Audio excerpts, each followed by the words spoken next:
It's time for you to disrupt roadblocks, get uplifted, and unlock your potential. This is the Wolf Leadership Podcast. And now, here's your host, Eric Bailey. Well, hello, everyone, and welcome back to Wolf Leadership Presents The Den. My name is Eric Bailey. I am the CEO of Wolf Leadership. And, of course, we're bringing you another episode of motivation, leadership, cultural organization, and, of course, always something on resilience. So happy that you've joined in with us today.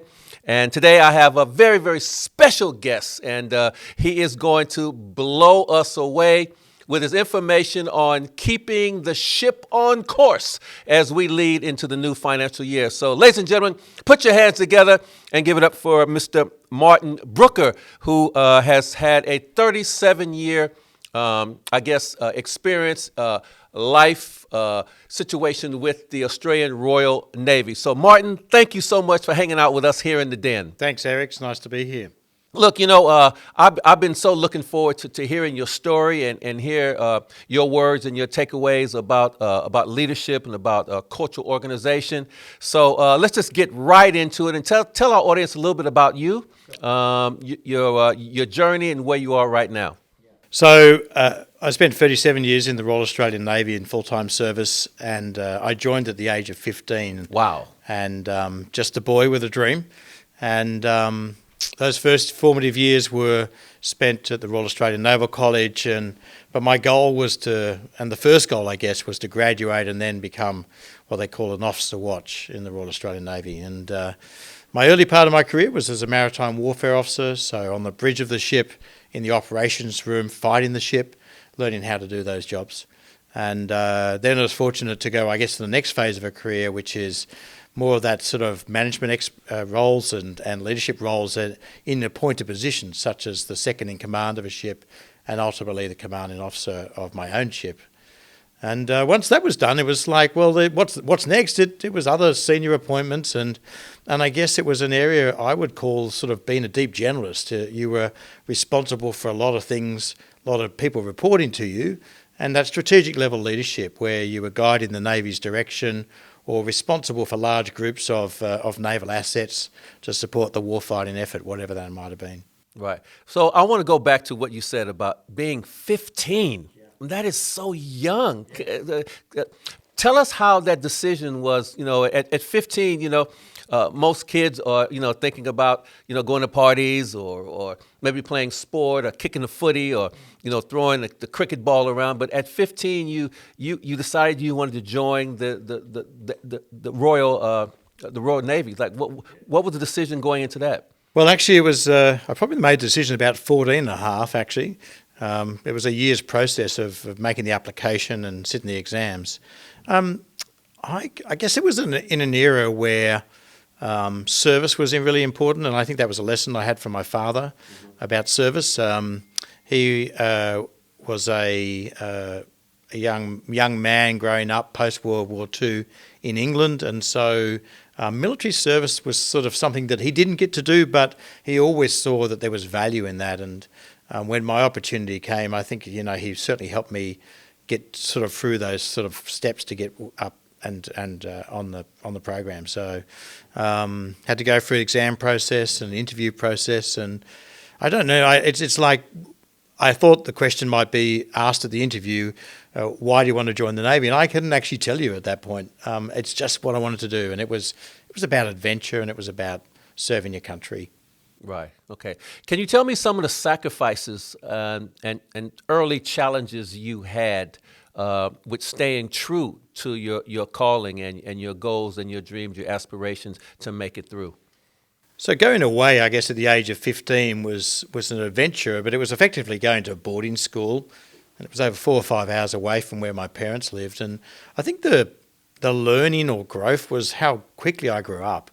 I think the sacrifice was missing out on sort of some of those teenage years, of 15 through to 20 maybe, and being in that environment sort of that was very focused on you becoming a naval officer. So I grew up very quickly, and that maturity came early, I guess. I think the other sort of sacrifice over time is that military service is something where you are giving up certain rights.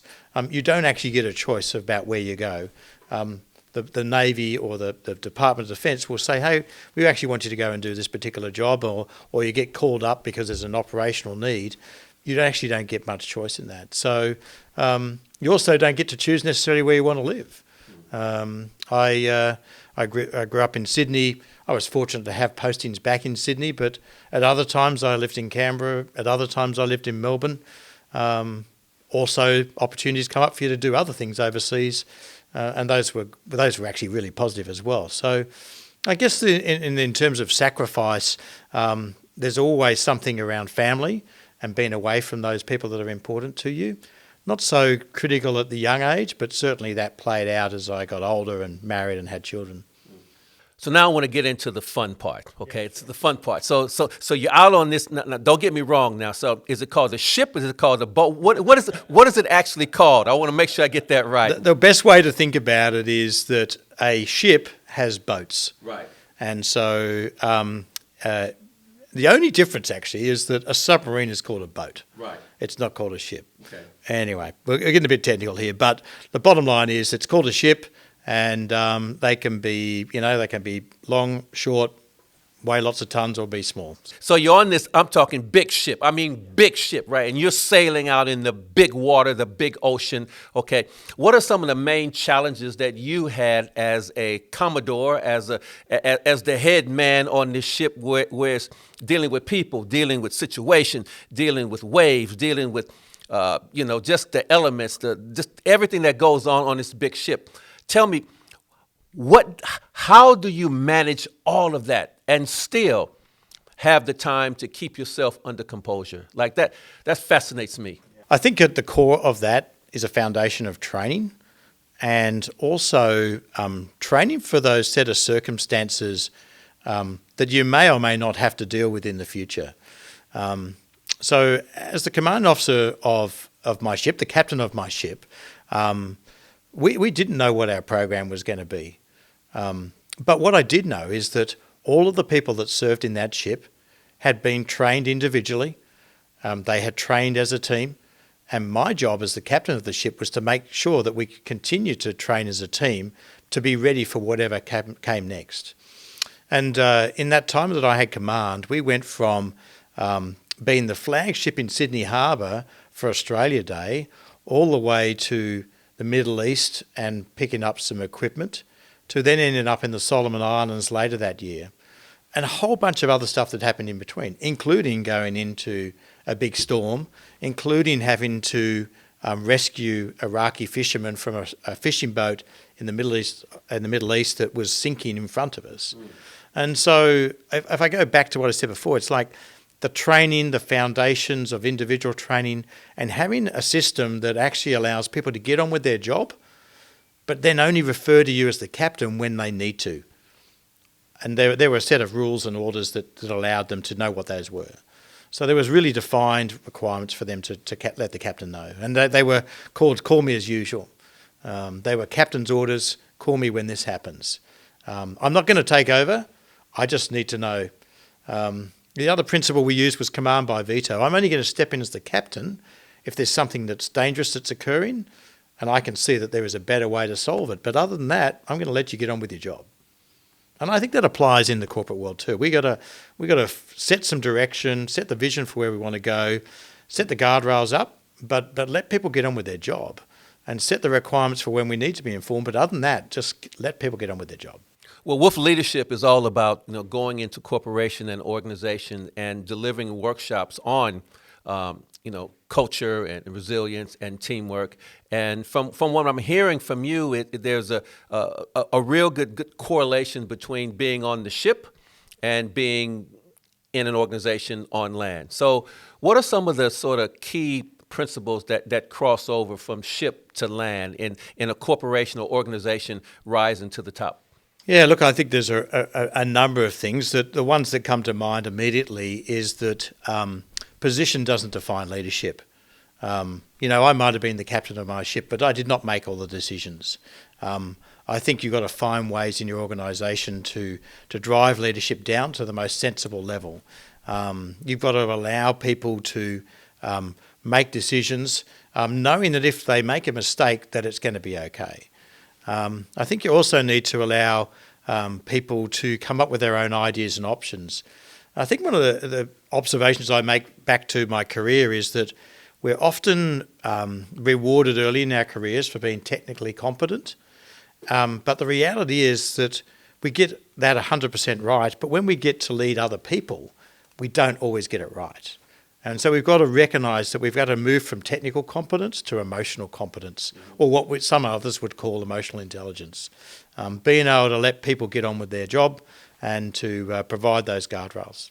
As a leader, or say as a captain of the ship, I think it's very important that you as the individual must be able to manage your own emotions, be the captain of your own domain with your mindset.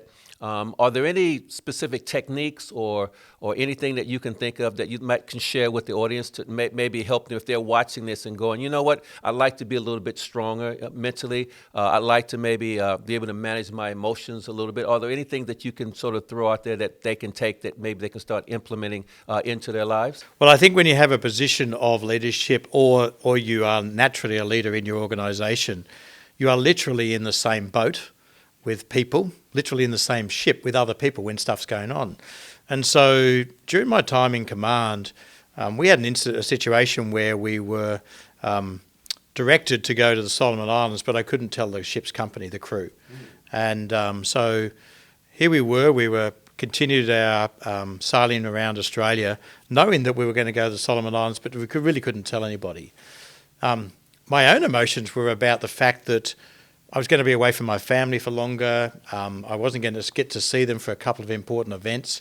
And what I think worked well was noticing that actually I was feeling that and having the conversation with people that I could, being able to share that with people. So I shared it with my wife at the time. I spoke to my kids, so I connected with them. I also spoke to a few key people in the ship that I had confidence in and a trusting relationship with. It's about that being vulnerable and saying, actually, I don't know what's going on here, or I haven't got all the answers right now, and being able to share that with other people. One of my heads of department had this expression that life is like an orange and we need to cut it in half for you and half for me. And so it goes back to that old sort of maxim of a problem shared is a problem halved. I think one of the words that you use I think is very crucial in this situation is trust. Trusting that there are people within your organization who can share the load. And when I start thinking about, the corporate world, I think it's really, really important that trust rises to the top in order for people to actually feel a part of it. So I'm going to ask you a question, and I'm not asking for any trade secrets or anything's going to be national security or anything like that. But can you share a particular incident when you were out there in the water, and it was almost like the perfect storm, a tsunami of maybe it was the weather or the elements of the where you were, or whether there's some things that was happening on the ship that you had to really harness everything you had to make sure that you stayed calm in order to get everyone else calm. So it was a perfect storm. Right. During the year and a half that I had command, we had sailed from Adelaide heading to Fremantle, and as a mariner, you're always looking at the weather and seeing what's about to happen, what you're about to go into. But this storm that came up was bigger than we expected, and I was actually woken at 2:00 in the morning as we hit a wave, and you could hear the vibration going back through the ship as it shook from hitting this wave. And I called through to the officer of the watch on the bridge and said, "What's going on? Why are we sort of getting this sort of weather conditions?" And he said, "It's like a perfect storm, sir. It's the waves are rising, the swell's rising, and the winds are now up to 100 miles an hour." So we slowed down, and as I woke up the following morning, we were going over these waves at about the equivalent of a walking speed, 2 to 3 miles an hour. And we were gradually going over these waves, and we had no choice. The ship would have been damaged if we didn't slow down. Later in that morning, we actually had a situation where a bigger wave came through. We went over the top of the wave, and we ended up with 100 tons of water onto the foredeck of the ship. And part of the ship superstructure was damaged, and now we had water flowing from the front of the ship through to the back of the ship on the main deck. Clearly, we had to do some repairs. But it was being calm in the moment and setting the tone of the place as the captain that helped everybody else remain calm. We actually had to get the experts together. And I guess that's the important thing in leadership in whatever scenario you're in, is that you don't necessarily have all the answers. You actually do need to draw on the experts you have in your team. But pretending you actually have to have all the answers will get you in trouble. And it was clear to me that my training said, actually, I need to get the experts together. And so we got the necessary people on the bridge, the second in command, the engineering officer, the safety officer, and also the navigator, who's the expert in ship handling. I went round to them and said, look, I need all your advice about how we get out of this and how we make the repairs to the ship. They all went around, and the navigator was the last to speak, and I can still remember the look on his face, deadpan. He says to me, sir, we need to drive it like we stole it. I said, what? I said, drive it like we stole it. This is not a Holden Monaro and we got to do a fast and furious handbrake turn. But he said, sir, actually, that is exactly what we're going to do. We're going to find the flattest wave, we're going to accelerate, and when we get to the top, we're just going to pull the brake on and turn hard. And I go, okay, let's do that. So that's exactly what we did. And we turned around and we're now heading down sea. And we've only got 9 knots rung on, 9 miles an hour rung on, but the ship is actually making good 16. So literally this 8,000-ton warship is surfing on this big wave as we go out to make these repairs. I tell you what, it was one of those days where you go, thank goodness for the training, and thank goodness for the expertise, and thank goodness I didn't have to come up with all that myself. Yeah. I think you and I had a conversation about this before, and it was about making sure that the team that you select is a team that has, good skill, good attitudes, and made of the good quality stuff.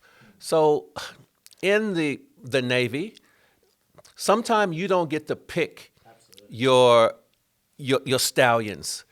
What is it that you look for that you can determine, from what you've been given, who would be great in different situations? Is that an art? Is it a skill? Or how do you summarize that?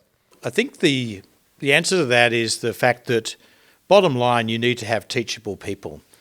I know that Navy recruits people based upon character. I think that's an important thing to do in the corporate world as well, is you pick people who actually have a character which is going to be teachable.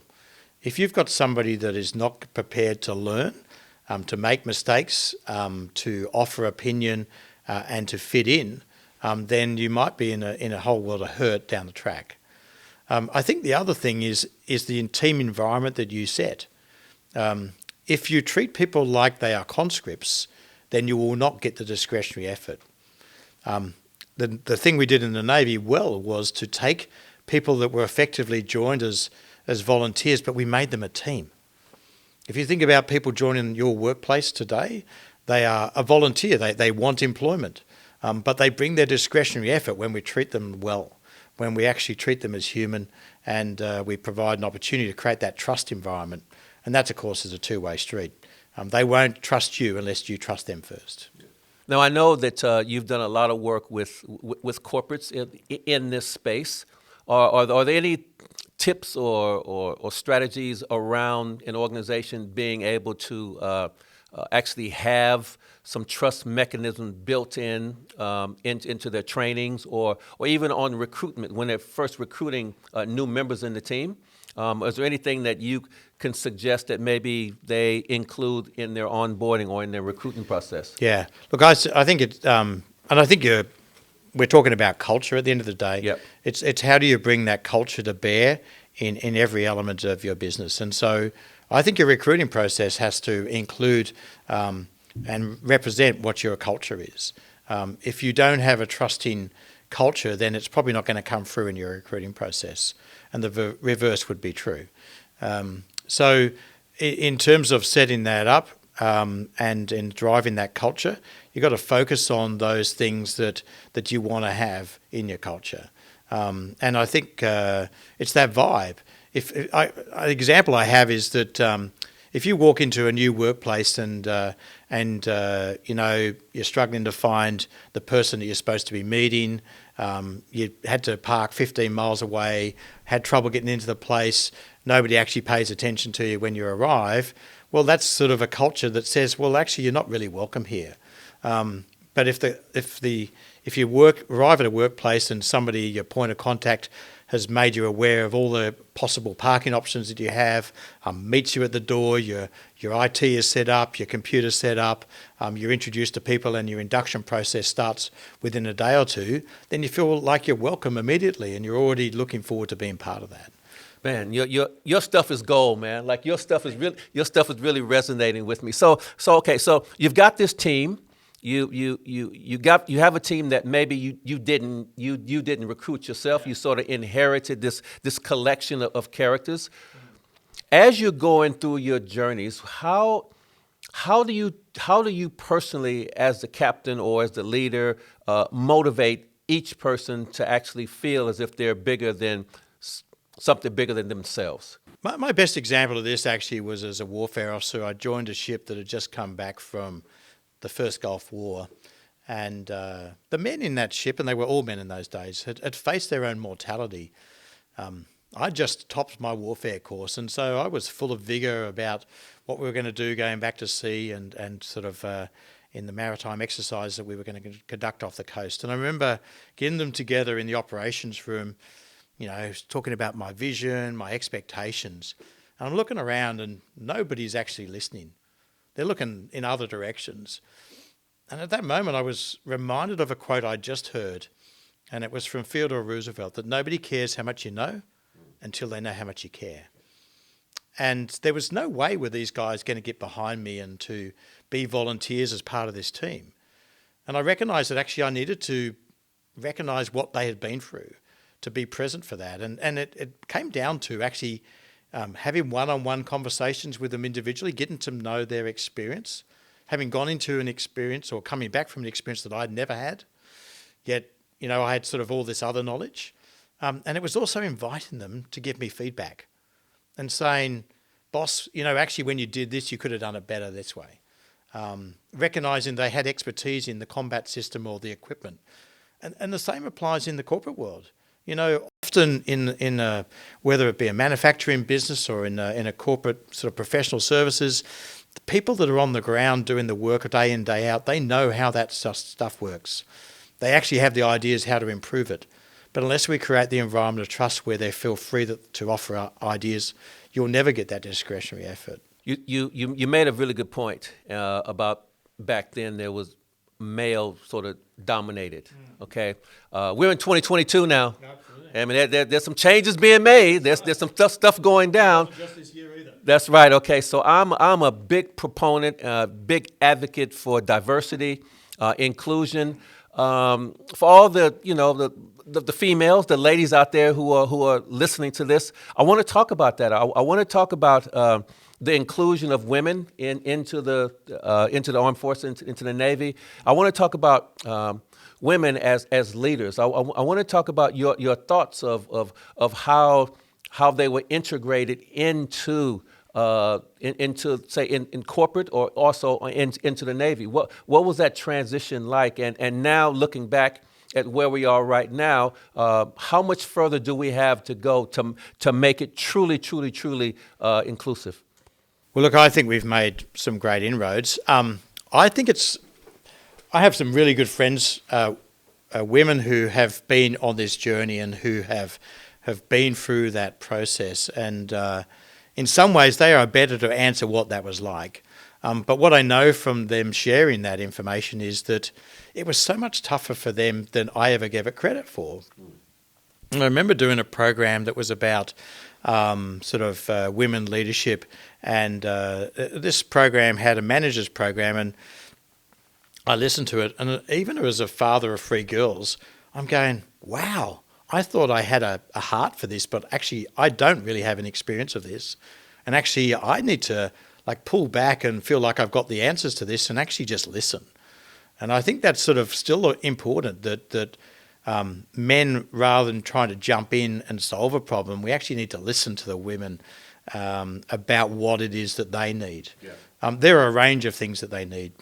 Equal pay, equal opportunities are still there. What we've been through COVID would present a whole bunch of other things right now. I think in making sure that we are inclusive in our workplaces, we need to ask the people that need to be included what they actually need, rather than making assumptions about what it is. So you started off on the ship, in the water. Yeah. You finished off now on land, actually now in leadership. Yeah. Working with culture and mindset and on all of that. How was the transition? How are you feeling? Are you taking a lot of lessons that you've learned out in the ship now into corporates and boardrooms? Yeah. How are you being received? I think there are lots of lessons from the military. At the end of the day, leadership becomes part of your DNA from day one when you join a military organisation. And I think the message I have in the corporate world is that you need to look how you can develop leaders early in their careers. It's not something that happens later. We need to develop people as early as we possibly can. Create that environment for leadership to be developed, give people opportunities for that early in their career. I think the lessons that, some of which I've shared already, that come from my military career, the greatest one for me has been, that I think is really important in the workplace right now, is that what if it's not about having all the answers? What if it's about having good questions? And that's a mantra for me, is that, do I actually have to have all the answers, or is it better for me to actually have good questions? And that I found really important at the strategic level as well. Strategic leadership roles, both during my end of my career and also since I've left, is, where is the expertise? What question do I need to ask right now, rather than thinking I've got the answer? Because in this complex world, it isn't just necessarily best practice that will help solve it. We actually need new ways of doing business, and we won't get that if we just sort of dump best practice as the solution and my assumptions about what needs to be done. We need to draw on the expertise of those that have to deliver that and deal with it on a daily basis. There's a misconception that in order to be a leader, you have to have a title. A stripe, or 20, 30 years in, or be a sales manager or an HR manager or a team leader. I want to talk a little bit about servant leadership. Leadership just by doing because it's the right thing to do. Do you find that that's more and more prevalent now in our society or in organizations, that it's about being good corporate citizens and just being good role models just at what you do? Do you find that that's sort of being unearthed now? Yeah, look, I think some workplaces have created that environment, but not all. Okay. I still think there are workplaces that you don't necessarily need to have a title, but even a hierarchical structure can make it very difficult for people to feel like that they actually have discretion to make decisions, for example. And so organisations that are quite hierarchical, you do need to be deliberate in creating an environment where people feel like they can make decisions. If you want to have a high-performing culture, you do need to have leadership bases at all levels in the organisation that aren't necessarily based upon title. You want people to actually step forward and to take charge or take over a situation if there's an issue, to represent that. And thinking about this, in advance of this, for me, it's actually exercising that sort of self-leadership from a point of integrity. Like, what's the right thing to do here? What are the right values that should be on display here, or what are the right values at which we make this decision? How important is it for organizations to show appreciation and also celebrate the little wins as much as you celebrate the big wins? In the Navy, how did you, as the man of the ship, actually praise and show appreciation for maybe the smaller things that maybe went unnoticed? Well, look, we sort of have a different sort of cultural background. I tell you what, and you've lived in Australia for a while, but I tell you what, in Australia we don't like that tall poppy syndrome. But I tell you what, sort of sometimes the best thing to do is actually people hear you when you're acknowledged publicly. As the captain of the ship, I had a couple of ways of doing it. I would publicly recognise people. There were often communications, particularly when we're on the long deployments, where the easiest way for me to do it was to either do it on main broadcast to recognise somebody. I used to write a column for the ship's newspaper once a week, and that was an opportunity to recognise people there. But sometimes it was actually just getting off the bridge, out of my cabin, and going and finding that person in the ship and thanking them for it. And I think that you've got to do that. You've got to get out of the corporate office, wherever that is, and get to the people on the floor doing the day-to-day stuff and recognise that good work. And at the end of the day, it's just a simple thank you can be useful as well. Okay, all right. So we've gone through the motivating, the best parts of being the captain of the ship. I just want to throw this out at you. So how is it that you manage those individuals who just weren't good team players? And of course, you're miles and miles and miles away from civilization, and you have individuals in the team who are cancerous, who are backbiting, who are bringing down morale levels on the ship. What were some of your techniques? How did you keep that in check? And the reason why I'm asking that is I want to try to draw some correlation between being in an organization and you having individuals who aren't a part of the team, and what did you do with people in your organization out on the ship who couldn't work and function well in the team?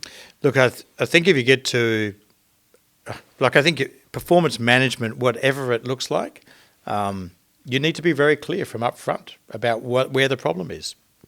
I think you need to give people an opportunity to recover that and support them.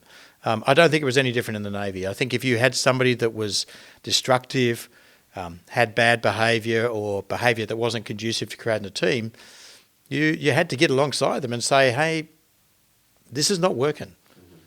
Unless there's a change, I'm going to have to think about your future and whether that's actually viable within this organisation. Now, the Navy and ships and teams are sent into harm's way, and you have no room for people doing the wrong thing. You have no room for people breaking apart a team through their bad behaviour. So I think you have to call it out. I think there are good ways to do it. And something that was I think has become pretty important in this day and age is to try and think about, well, what is it this person's got going on that might be causing that? Because there might be something underneath it that might be causing that problem. And certainly an experience in the Navy would say that sometimes people might have stuff going on at home. It's an environment where you have constant communications nowadays, pretty much. So you've got access to email and, people have other relationships to manage at home. I think sometimes that stuff's going on in the background. But again, if you've created an environment where people trust and they're able to talk about that stuff, then you're going to know about it early. But if you haven't done that and you've got some bad behaviour, then it's worth asking, well, what else is going on really? And really digging deeper. Do you think that organizations like Wolf Leadership and other external organizations, yourself doing trainings and leadership training, do you think organizations like that work hand in hand with companies and organizations in helping train, facilitate, and maybe bringing out those problems and coming up with solutions? Yeah, look, I think you can bring perspective from other experiences. When you look at I think you can walk into a business and you can get a sense of where things are working and where they're not, because you're an outsider. And there's value in expertise being brought outside to deal with some difficult situations or when things aren't quite working so well. Sometimes that it's hard to do from within. Yeah. That said, you do need the people within to step up. And so sometimes it's a combination of making those things work. I think the external perspective can also show where there's a blind spot. Yep. That maybe would, through intervention, could actually be useful to get a change. And I think, in doing that work, you've got to focus on those outcomes and what are you trying to shift, what performance are you trying to get better, so that it's actually it's a collaboration at the end of the day, that kind of work. Yeah. I must admit, I caught a little bit of your podcast the other day, and I was quite excited about actually getting you in and listening to more about what you had to say. So tell us a little bit about your podcast. Yeah, thanks, Eric. So just launched it a couple of weeks ago is my podcast. It's called Frontline to Boardroom, and we speak to those who've served in the military, served their country, who've transitioned and catch up on what they've been doing. But importantly, what lessons do they have from their time in the leadership, and often when it didn't go well. We also find out what they've learned since they left the Navy or the Army or the Air Force as well. And some of the stories that have come out have been incredible. And we've had, I've got a gentleman who shared the story of when his ship went aground, and what happened next, what the captain's response to that. A good friend of mine who was a pilot in a Qantas aircraft, and they had a mid-air crisis that they had to deal with, and how they responded to that. Submarine captain, another gentleman who has gone from being a maritime warfare officer in the Navy to now being a super yacht captain that travels the world. All of them got lessons of leadership from both their time in the military and time in the corporate world. They might not be names that you know, but they are amazing stories of leadership and motivation and how they recovered from difficult situations. Well, I'm all about finding out as much as I possibly can about other people's experiences, and having you here in the Den has been extraordinary. I want to thank you. For all of our listeners out there, if they want to contact you, what's the best way? What's your podcast called? What's the link? LinkedIn? Yeah, so you can find me on LinkedIn. The podcast is called Frontline to Boardroom, so it's available on Apple and Spotify. And other than that, through Wolf Leadership as well. Well, thank you so much, Martin, for hanging out with us. Yes, this is what we do. We here at Wolf Leadership in the Den, and we always try to bring you exciting, extraordinary individuals who are making a difference in the world. So thank you so much for joining in. Please share, like, follow, subscribe to the channel. If you have any ideas or any suggestions of what you want to hear, topics that you'd like to know more about, please drop us a line. So thanks so much. It's Eric Bailey in the Den with main man Martin. Thanks for hanging out. Peace. We're out. We'll see you next time. Howl with us because, hey, join the Wolf Pack. Thank you for listening to the Wolf Leadership Podcast. Be sure to rate and subscribe to our podcast on your favorite podcast listening platform. If you're looking to take your leadership to the next level, hit us directly at inquire@wolfleadership.com.au or call 1-300-870-002. You can also check out our website at wolfleadership.com.au and follow us on Instagram at wolf.leadership. We'll see you here next time.